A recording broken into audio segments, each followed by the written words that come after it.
Mira,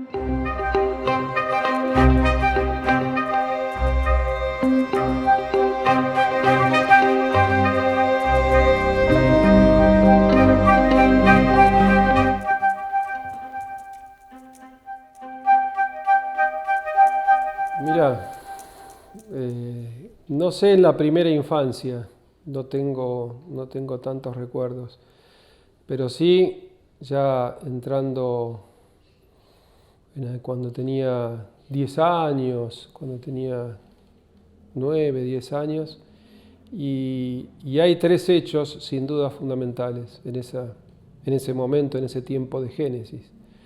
Por un lado, mi abuelo Bali, él filmaba en 16 milímetros y tenía un proyector Belly Howell 16 milímetros sonoro. Entonces cuando había un cumpleaños familiar, aparecía el abuelo con el proyector, lo cargaba y proyectaba dibujos animados, algunos conciertos de jazz. Y a mí me resultaba absolutamente fascinante, ¿no es cierto? Ese rayo de luz, el ruido, el olor del aceite, el rollo dando vuelta. Y le pedí que me enseñe a proyectar. Y entonces ya cuando había una reunión familiar, era el abuelo que traía el equipo, pero era yo el que lo armaba y el que se encargaba de proyectar. Y tenía un vínculo muy fuerte con esa mecánica. Después cuando iba a los cines trataba siempre de subir a la cabina y ver esos dos proyectores, 35 milímetros, y el rayo de luz. Eso me marcó muchísimo, muchísimo. Después otro hecho fue cuando entré en una biblioteca pública y vi que se estaba pasando una película italiana. El cartel decía Milagro en Milán. Y me acuerdo que, bueno, hasta ahí para mí el cine era el lugar que íbamos con los amigos a pasar el tiempo, a divertirnos en las matinés, en el cine continuado, se pasaban 2 o 3 películas. Pero cuando empecé a ver en blanco y negro esa película, Miracolo a Milano, sentí una conmoción interna muy profunda, muy profunda. Y ahí tuve la certeza de que lo que yo quería hacer en mi vida, para mi vida, era esa posibilidad de contar historias, de narrar historias. Muy marcado a partir de ese momento por el neorrealismo italiano. Y el tercer punto, también importante, como tenía ese proyector del abuelo y como sabía proyectar, llegaron los tiempos en que Perón estaba en el exilio y que Pino Solanas había hecho, por un lado, La Hora de los Hornos y por otro lado, una película que se llamaba Actualización Doctrinaria para la Toma del Poder. Y a esa película se sumaba otra que había sido basada en el libro de Rodolfo Walsh, Operación Masacre. Y entonces llegaron a mí 3 copias, y este grupo, Cine Liberación, que hacía proyecciones en barrios, en iglesias, en unidades básicas, cuando no estaban prohibidas. Y andaba entonces, venía una camioneta a buscarnos, un Renault 4, y cargaba el proyector e iba proyectando estas películas. Y ahí seguía mi fascinación por la proyección, yo tendría 13 años más o menos, pero también, primero por las películas que veía y después cuando ya las pasaba tantas veces, giraba y miraba el rostro, el impacto que tenía el cine en los espectadores y los debates posteriores tan ricos, con tanta energía en aquella época que se producían. Por ejemplo, nunca me voy a olvidar cuando el sacerdote, el padre Carlos Mujica, al final de una proyección de La Hora de los Hornos, hizo un análisis y una proclama que la verdad que hasta el día de hoy la recuerdo, ¿no? Esos ojos claros y esa voz, la energía. Digo, mirá las cosas que me decía para mí mismo, ¿no? Que irradia y que genera el cine. Por eso no tuve la menor duda. A veces lo hablo esto mucho con mis hijas, ¿no? Esto de la vocación.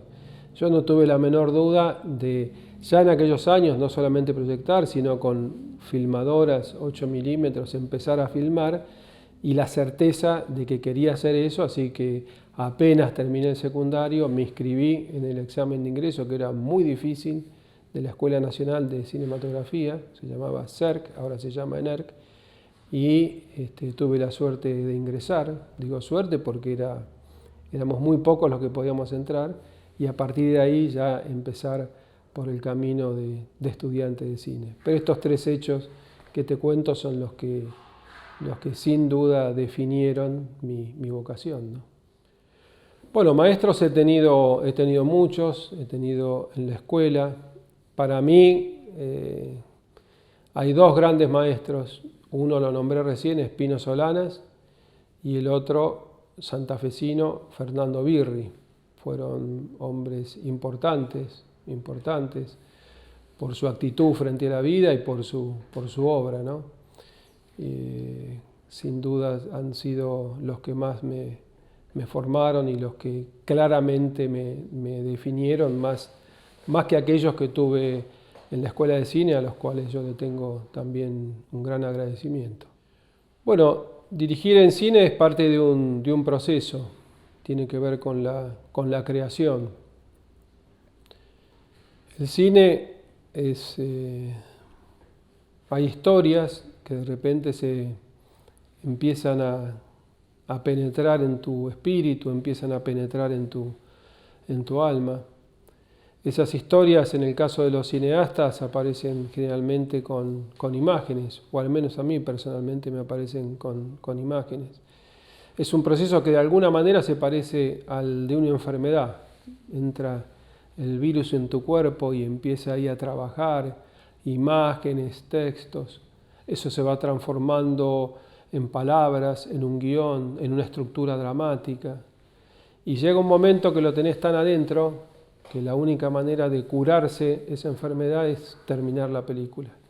Y entonces ahí empieza un proceso que es muy técnico en el caso de la cinematografía, que tiene estos procesos de la escritura, de la reflexión, de la búsqueda de los decorados, la imagen como motor, pero la estructura dramática que contiene esa historia, los ensayos, el trabajo con los actores, la búsqueda siempre compleja de la producción, los recursos para poder hacerla, y un día llega el momento mágico del rodaje, que es lo que más extraño. Como sabés, hoy soy ministro de Cultura de la Nación, muy abocado a la gestión, solamente algunos espacios de los fines de semana para escribir, pero a la noche sueño que estoy filmando, porque eso que ocurre cuando vos instalás la cámara, cuando vos creás un plano.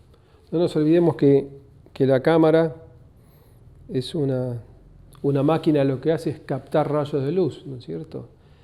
Y esa maravilla única que es el plano, y la armonía con los actores, con el decorado, con la luz, y pensar en el plano que está filmando y en el que va a estar en el montaje, el plano anterior y el posterior. Bueno, el significado del rodaje. Y después la etapa del montaje que es definitiva. Y vos me preguntabas por los maestros ahí, aprendí mucho, no lo conocí, pero sí vi todo el cine y leí todo sobre Eisenstein. Eisenstein ha sido alguien fundamental en mi vida, lo sigue siendo. Y después un día el estreno de esa película, ¿no? Eso que apareció de manera primitiva y como de a pedacitos, de a fragmentos, se transforma en esa unidad, en esa línea de tiempo, en esas 2 horas, que es una película. Y el cine creo que es un gesto de amor para los que lo hacen y también para los que los reciben en salas tan hermosas como la que estamos haciendo hoy, esta entrevista. Me preguntás qué es lo más difícil en el cine. Todo es difícil en el cine. El cine es una maravilla, pero es una actividad muy compleja. Requiere de muchísimo rigor, de muchísimo trabajo, de muchísima entrega. También es cierto que creo que fue Spilimbergo que dijo que difícil es lo que todavía no aprendimos a hacer y fácil es lo que ya aprendimos a hacer. Pero sin duda es una actividad compleja, por esa diversidad y por lo complejo que también la producción de una película, la cantidad de recursos de todo tipo que necesitas para poder aquel sueño materializarlo. Bueno, el estado de la cultura, La cultura es complejo de definir qué es la cultura.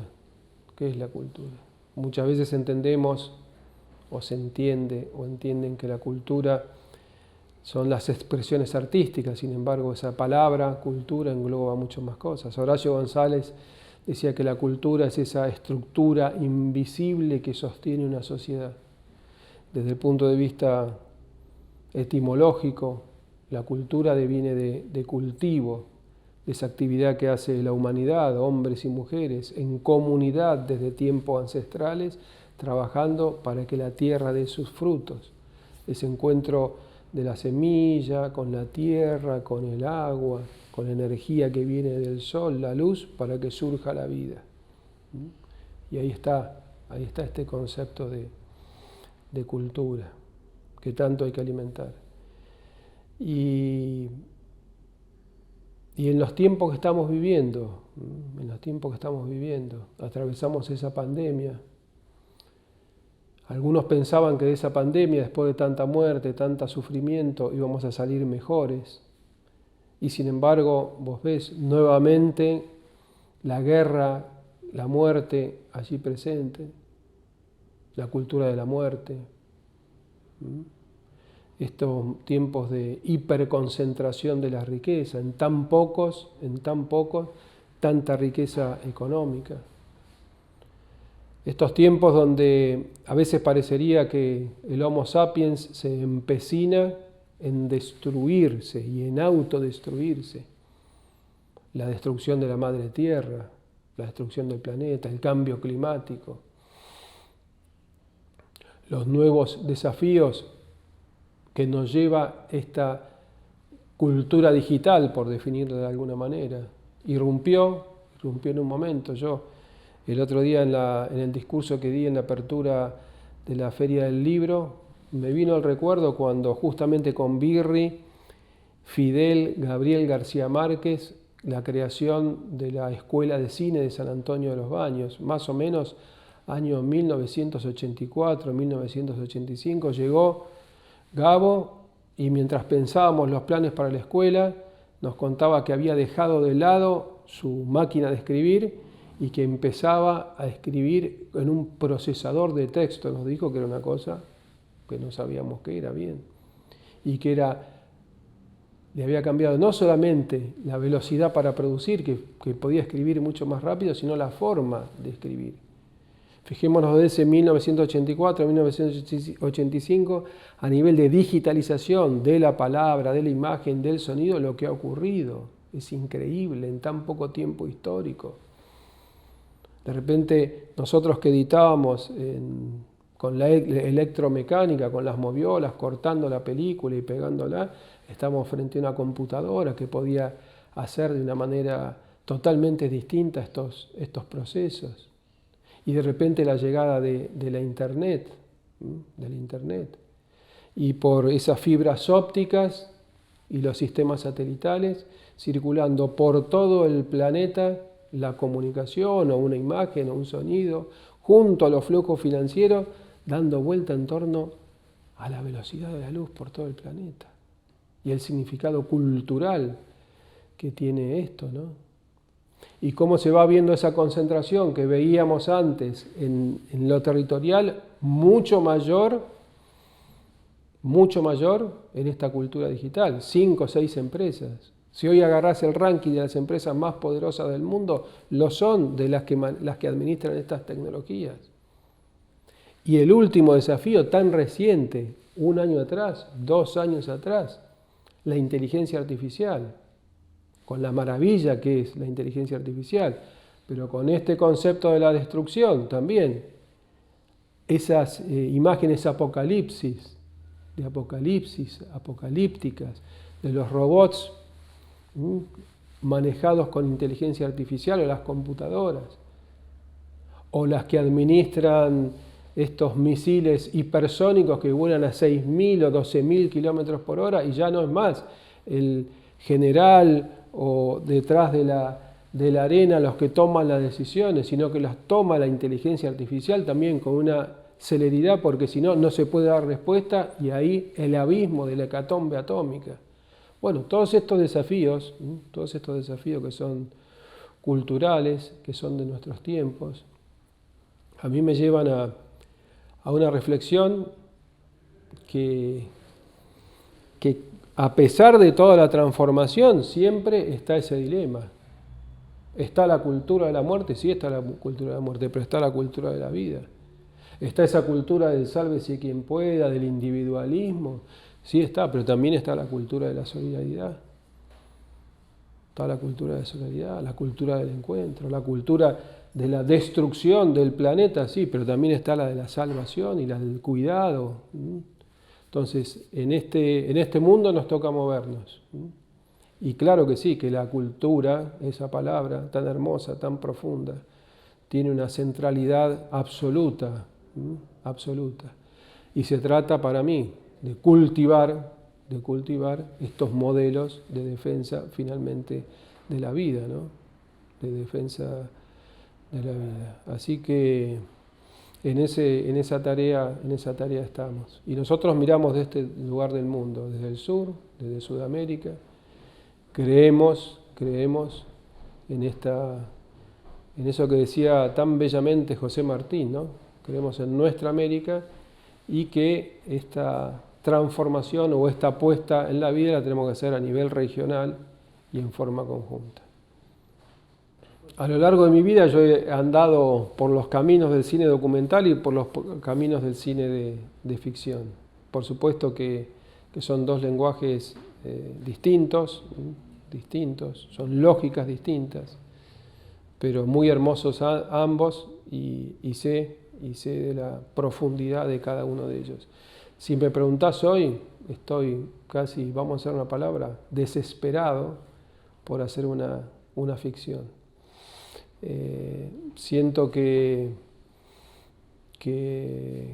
uno puede llegar al alma humana con los dos formatos, con los dos géneros, ¿no es cierto? Pero en ese trabajo de construcción, donde vos podés tomar muchas más decisiones desde la ficción, cuando elegís la palabra que va a decir el actor, ese trabajo en armonía con el actor, con los actores, las relaciones humanas, esa posibilidad tuya como director de decir, bueno, el plano va a durar esto, luz, cámara, acción, desde aquí, ¿hasta dónde? Hasta acá. Lo que decía Tarkovsky, esculpir en el tiempo. ¿Lo podés hacer con el documental? Sí, pero con el documental ahí tenés más esta realidad que te lleva a la construcción, que te lleva a la duración del plano. En la ficción uno tiene más posibilidades. ¿Cuál es más difícil? Para mí, el documental.